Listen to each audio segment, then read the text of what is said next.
Warm welcome to everybody once again. My name's Dave. I'm married to Hannah, who's the youth leader here.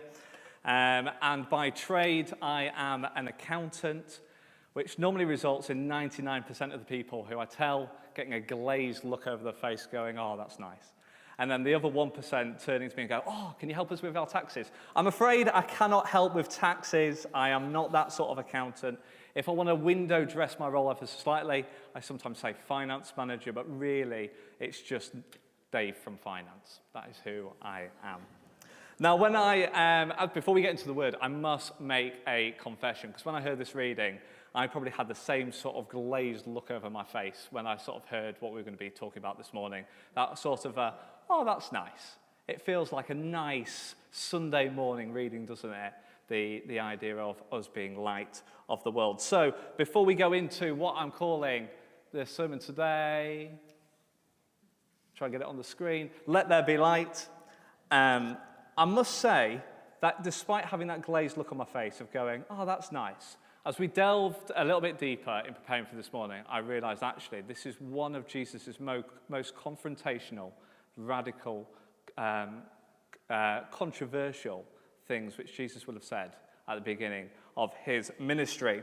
So strap in, and get a shot. I hope you had a shot of coffee this morning, because it's going to be a bit of a rock and roll ride. So to give you a bit of context to understand that, next slide. This is where we can find today's reading. So it's in the Gospel of Mark.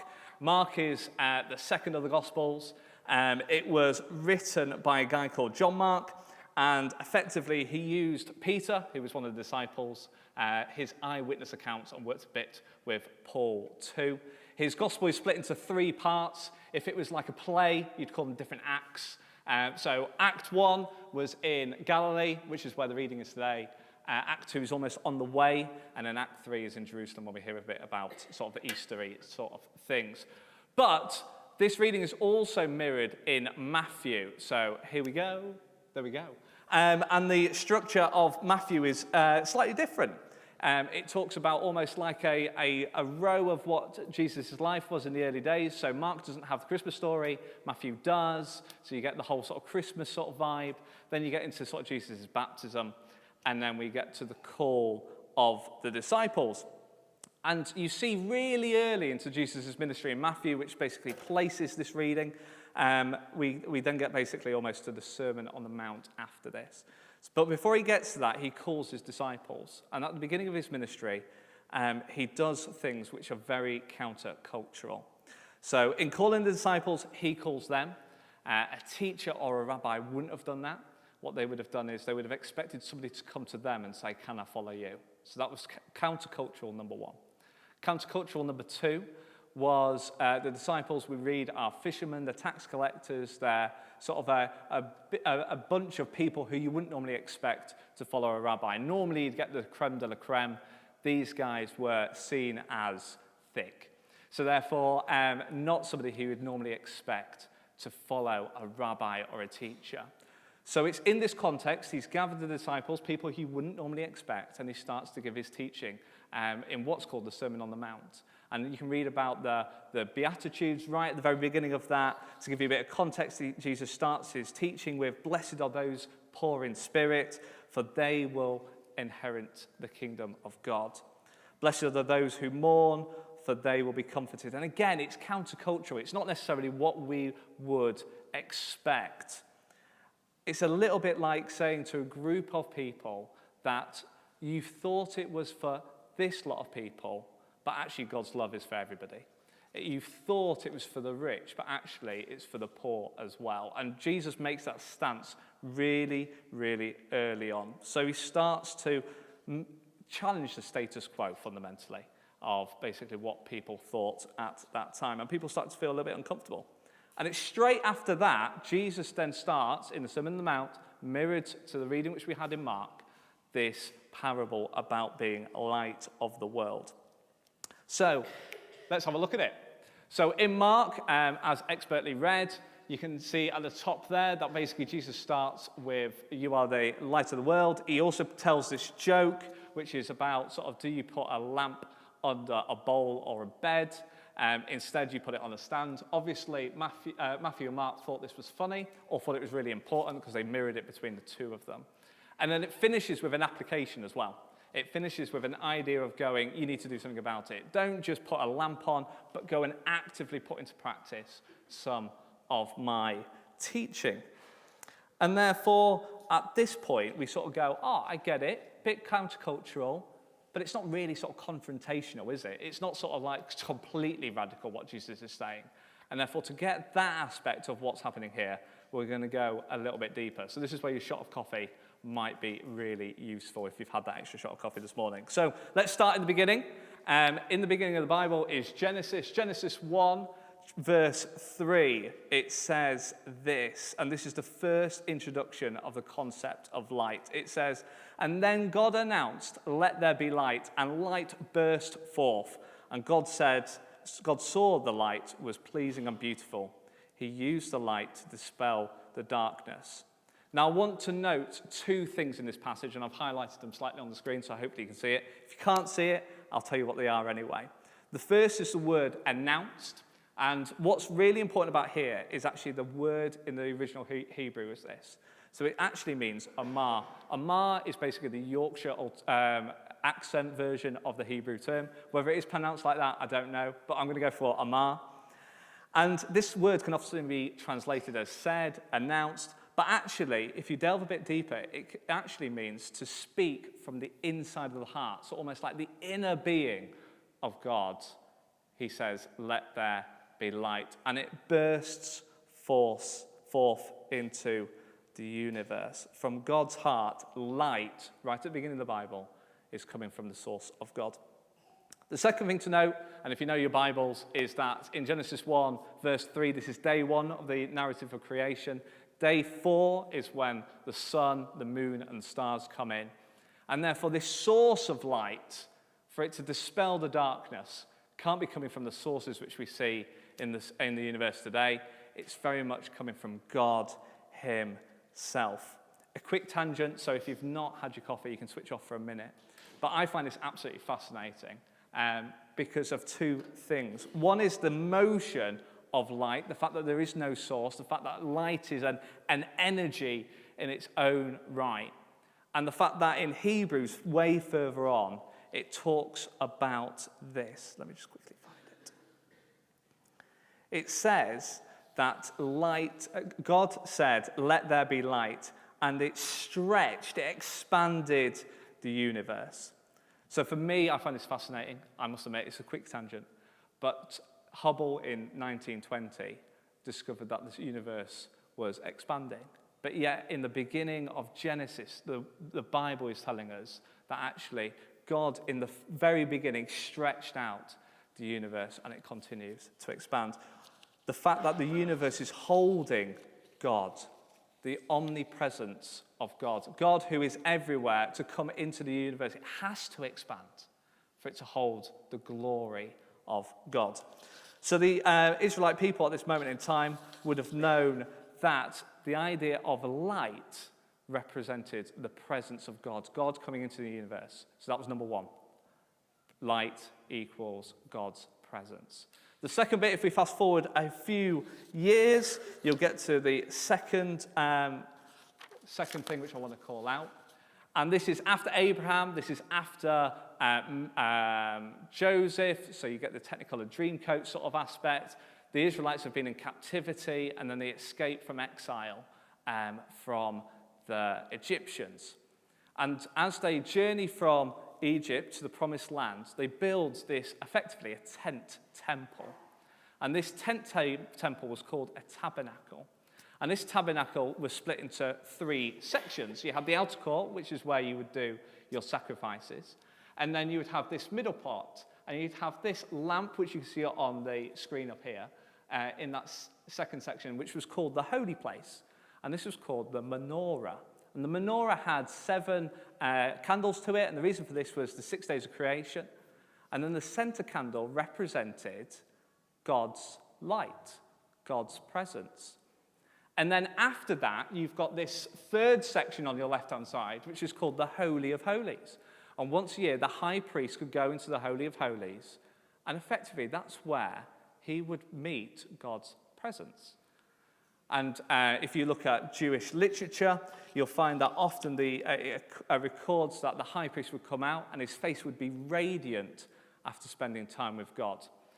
In our Bibles, we can read about Moses, who goes up to the Mount Sinai, gets the 10 Commandments, and as he comes down, they could see he'd been with God, not because of what he said, but because his face, the Bible tells us, was radiant after spending time with God's presence. But this wasn't for everybody. This wasn't for everybody at all. This was only for the select few. So the Israelites would have known that light equaled God's presence, and they would have known that basically God's presence isn't necessarily for everybody. It's for those specially chosen who would ever experience God's presence. We fast forward 700 years again, and we get to a prophet called Isaiah. Now, we quote Isaiah a lot at Christmas time, partly because he prophesied a lot about the birth of Jesus. And this was 700 years before Jesus. This is about 600 years after they had the sort of tabernacle thing. And he gave this prophecy, which sounds a little bit, I suppose in some ways, counter-cultural. It's talking about the coming of the Lord's special servant. And it says, listen to what I have to say to you, islands. So this was the people around him. This was almost God speaking to them. He says, pay attention to me, you who live in distant lands.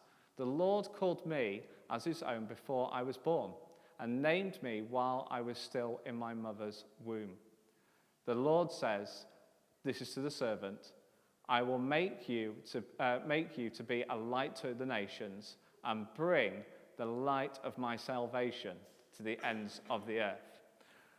So all of a sudden, it shifted again. We've gone from light equaling God's presence, only the select few experiencing or seeing God's presence, and then all of a sudden, a man is going to come. We know it's a man because it's in his mother's womb, but it's going to be a light to the nations, not just the chosen few, but to many. But this light is contained in an individual.